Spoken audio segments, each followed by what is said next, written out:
કેમ છો મિત્રો? આજે હું તમારા માટે એક સરસ મજાનો વિડીયો લઈને આવ્યો છું દેશી ઉપચારમાં. તો તમે અમારા પેજને પહેલાં ફોલો કરી લેજો, જેથી કરીને તમને મારા નવા નવા વિડીયો જોવા મળે.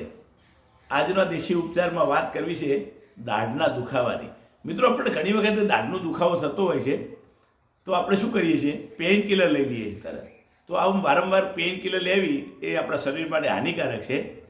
એના કરતાં એક દેશી ઉપચાર સરસ મજાનું તમારા માટે લાવ્યો છું. જો તમે એ કરશો ને તો 2 જ મિનિટમાં એનું પરિણામ મળશે.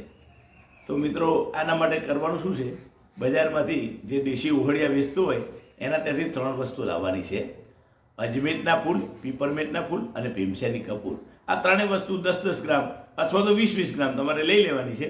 લઈ આવી અને પછી એને 3 વસ્તુ ભેગી કરી દેવાની છે. આ 3 વસ્તુ જ્યારે ભેગી કરશો એટલે તરત પ્રવાહી બની જશે.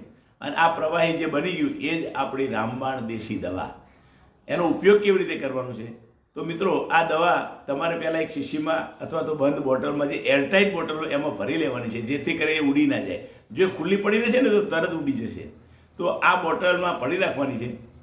જ્યારે પણ તમને દાઢમાં દુખાવો ઉપડે ત્યારે શું કરવાનું છે? એક રૂનું પોતું અથવા તો એક નાનો કોટનનું કપડું લઈ અને એની અંદર એ દવાના 3-4 ડ્રોપ પાડી અને તમારે જે દાઢ દુખતી હોય એની નીચે મૂકી દેવાનું.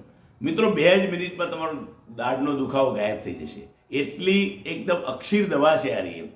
બીજો ઉપયોગ આ દવાનો છે, જો તમને પેટમાં દુખતું હોય તો આ દવાના 3 ડ્રોપ પાણીમાં પાડવાના છે. 1 ગ્લાસ પાણીમાં, 1 ગ્લાસ પાણીની અંદર 3 ડ્રોપ નાખી અને પાણી પી જવાનું છે.